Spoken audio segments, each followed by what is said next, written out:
A few thoughts about the global environment for equity investing. Clearly, at the moment, the preoccupation with equity markets is inflation. Where's it going to peak? Is it going to peak? And what consequences does that have for the interest rate cycle? Whatever is happening in the world, that seems to be the aspect that is driving the markets and its volatility most at the moment.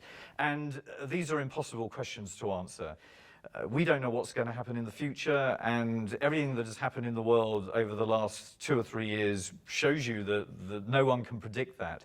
And the problem here is that some of the causes of the inflationary environment we have now have resulted from extraordinary events, whether it's pandemic globally or conflict in Europe. And these things are very difficult to analyze and factor into equity market models and even company earnings models. And so we have to think about what approach can we take that is sensible for long-term investors in an environment like this. And for us at Goldman Sachs Asset Management, we remain focused on what we think it means at the individual company level. When you know that you can't anticipate, predict short-term events, good or bad, you've got to focus on what you can think about over the longer term and engage with companies and make assessments about their marketplace and their competitive situation and so on to give you confidence that these companies can navigate what can be very significant changes in their operating environment. In terms of where the markets are at the moment, 2022 was incredibly tough. We had events taking place that we hadn't seen for the best part of 30 years. Bond yields spiked more than they'd done for decades.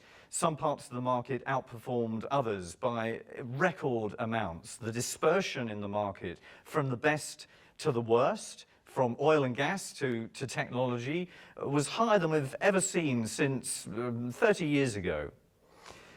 But in that extraordinary behavior of the markets, we find opportunity, because some of that we think was detached from the fundamental reality of what was happening at the company level through that piece.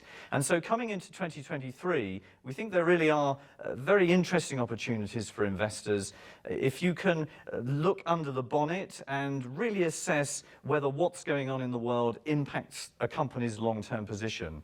Now, we got an insight as to what would move markets dramatically in January, because in January, as we came out of one of the most difficult years for equity investors in memory, in history, we had some good inflationary data around the world, and the markets moved higher very, very quickly.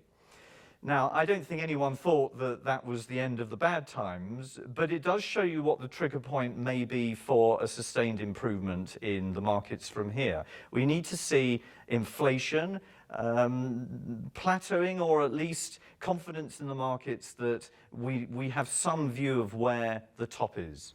And that will make us more confident in knowing where interest rates may plateau. And at that point, I think greater confidence will return to the markets, and that could be the trigger for a more sustained improvement from where we are. Inflation and interest rates are not dead. They're not going to go away in the way they did for the 10 years before 2022. The new normal will not be what we experienced for those 10 years before 2022. We will be in a world of greater cyclicality, a world that, if you've gone back to the 1980s as an investor, as I do, is more familiar to you. But with that will come opportunity. We need to think about what that means for the earnings of companies now, how we adjust, and who the winners and the losers will be. But for people who are thinking in that way, you have a better price now than you did, certainly 12, 18 months ago. And so when you feel that some of those problems may be reaching a solution, then it may be the right time for you.